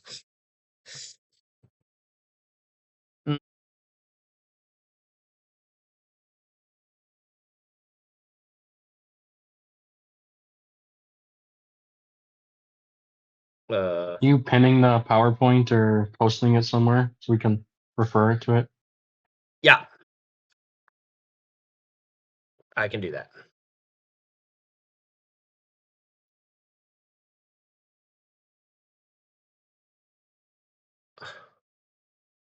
So Blaziken is here, and I would like him to not be here, preferably. Is he just gonna let this happen? Hey, that was intentional and a skill diff. Oh, stomping tantrum. Okay, so he did have the direct pop bomb. Incineroar lives that, actually, I believe, on 1 or 4. I'm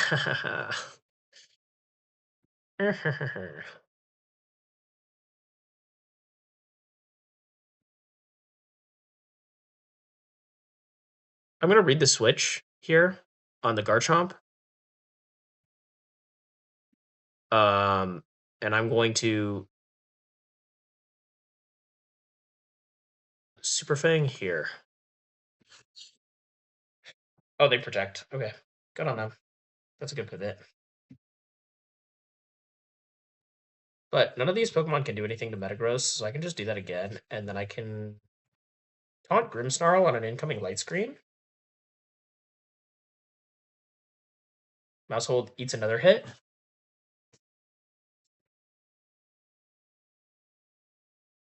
Because Mousehold is goated. Now, that's a very easy pivot spot right there for that Grimmsnarl because he's taunted and Garchomp takes a good matchup here. So I'm going to read it. We're going to go here, and then this switch here should allow for Oh, wait, no, I'm faster, so. What? Okay.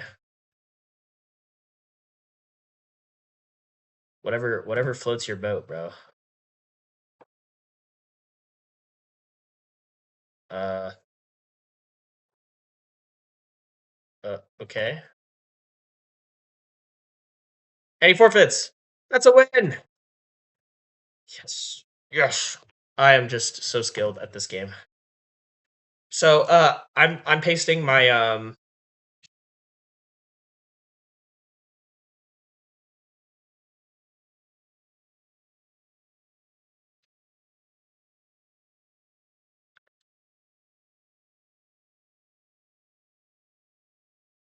oh, yeah. Allow access there. And then this would let you go to the various stats page. So this gives megas, picks between the two, the elo jump, all that stuff. You have match notes here, which you can also use. And then here's your usage rates, which is also nice. And then matchup stats. Looks like this hasn't been updated really at all. And then this is your move usage.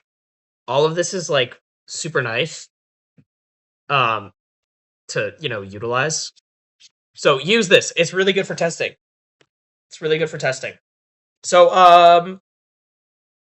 I think the plan from here is then next I'm planning on doing a second session here where I'm going to talk about the 5th and the 6th Pokemon a little bit more. And it'll be like a half session, and then I'll talk about how to think about the intricacies of your team and how you want to play it in that second session. So now, homework for people who care. Build the team composition of 4 using this kind of general idea that's been talked about here, and then get some matches in with it, just the 4, by using what I was talking about earlier, just 2 really shitty Pokemon with nothing and just never bring them.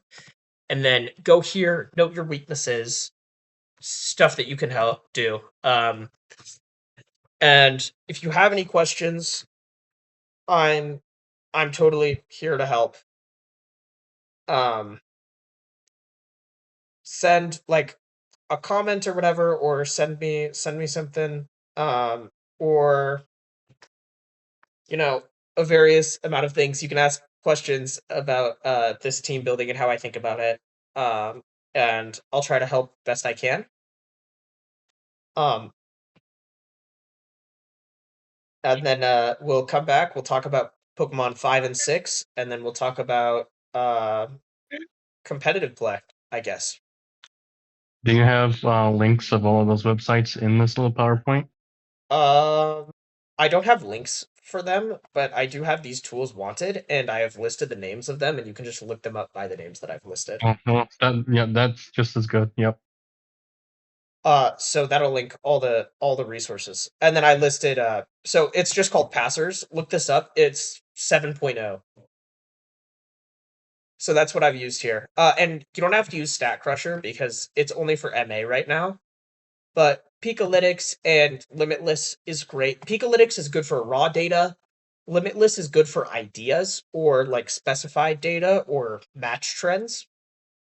And then your damage calculator is the damage calculator, which is super duper nice. You all know Showdown. And then Passers, this is where you're gonna get your data from.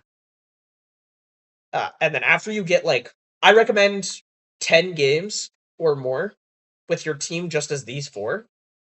And then just note what you feel like is wrong. Like, don't obviously you're gonna play to win, but don't care if you're winning or losing. It doesn't really matter. You just need to think about the team. So I noticed that the team felt like it didn't have enough offense on it. And it felt like it couldn't pivot, and it didn't have enough protects, and I was just losing speed control. And I had the fighting common weakness throughout everything. So then I was just thinking a decently defensive and offensive flying type with Tailwind, which could be a few different things, right? But my mind was drawn to Dragonite. And that's where I'm gonna call it from there. thank you guys for showing up for this one. I hope this helped you think about team building at least a little bit, and my philosophy on team building. Always remember, have fun when playing this game. It is just a game. Don't get too in depth into it. You're gonna really be frustrated if it doesn't work and you're only doing anything to win. So make sure you like Hey, playing the Will. team. Yeah, Um, would you say Faint is like super duper important on Mousehold? have a purpose. If you don't have a purpose for Fate, then don't run it. Switching it out for Protect. Valid. Unsure. I'll figure it out. Just wanted to see what you thought about it. I think anything is fine as long as you give yourself a valid reason for it. Fair. That's like kind of the whole point of this team building. Just ask yourself. I'm just gonna reiterate this. Why is going to be the most important word that you use when you're team building. If you always ask yourself why, Mm-hmm. your team will come out at least decent. Kind of like treat it like you have a 4-year-old toddler that wants to know everything about the world, because that's the one question they're going to ask the most is why. Yeah, and don't be the Interesting. guy who responds with, "Well, it is what it is." Those guys suck. We don't like those people.